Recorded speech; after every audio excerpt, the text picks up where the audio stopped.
And I definitely want to talk about your first flight. What was it like having Afterburner for the first time?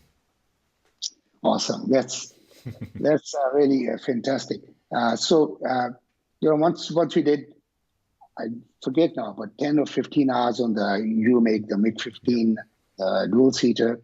Then he went to the MiG-19, and again, like on the F-86, we used to do a high-speed taxi on the runway with the instructor, and then the first flight again would be a solo flight with the instructor on a chase airplane.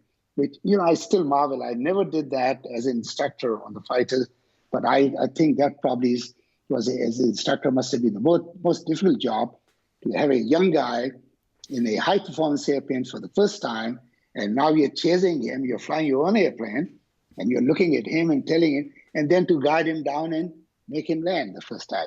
So my first time, now I'm not, my memory fails, maybe Castle would tell you better. I don't know if the first takeoff or the first few takeoffs were in afterburner, or we used to have a full, like a military power. Military power, yeah. So it's less than afterburner. So you open full power, and then I think the nozzles. I don't know. Maybe I'm mixing up with the Mirage or something. Anyway, it was you could take off without the afterburners too. Okay, So right. I don't know. I don't know. I'll probably stand corrected later on, but I don't know if you could do that only on a clean MiG-19 or even with the drop tanks. We normally flew with the drop tanks because the clean airplane had very, very little fuel, so you couldn't stay up very long. Hmm. So the first afterburner ride that I did, and I don't know if it's the first one or the subsequent one, but I remember that you opened power on the brakes, and when you couldn't hold the brakes anymore because the power was so much, you released the power and you were cutting the afterburners. That was, you could hear it in the Oh, wow. cockpit, you could feel it just this lurch forward, and there's nothing seen after that like that. Even the Mirage was a hardly noticeable acceleration. Mirage being quite a underpowered airplane compared to the F6 or the MiG-19. But this was decidedly, and then later on, once I was more experienced, we used to do what you functional check flights after maintenance, and that used to be usually a clean airplane. And that was an amazing experience. And I used to always volunteer to do those because you could, when you release brakes on a clean airplane, MiG-19, and you cut in the afterburners, and within a very short distance, you're at your unstick speed, and you have to pick the nose up, and you could just pick the nose up, get the gears up, and keep rotating, almost vertical. Wow. And you're talking of initial rate of climb of in excess of 30,000 feet a minute.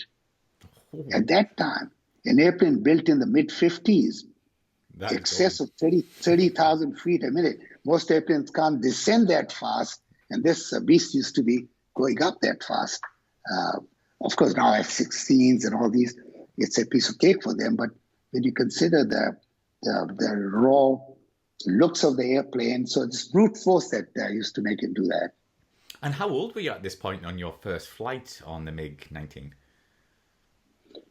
MiG-19, my first flight was in 1970, and I was born in 49. So you do the maths, 21. 21? Wow. No. Wow. I can't 21 even. years old. What was I doing at 21? Certainly not that. And see, that's what fascinates me. Like I find myself so fortunate, and that's my first job.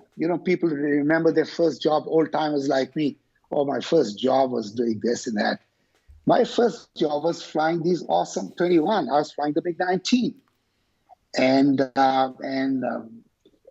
a combat airplane in a combat environment in the best squadron in the Air Force, elite God. squadron number 23. So it is like that whole memory in my mind is like a absolute dream, and I still relive it every day. It's fantastic.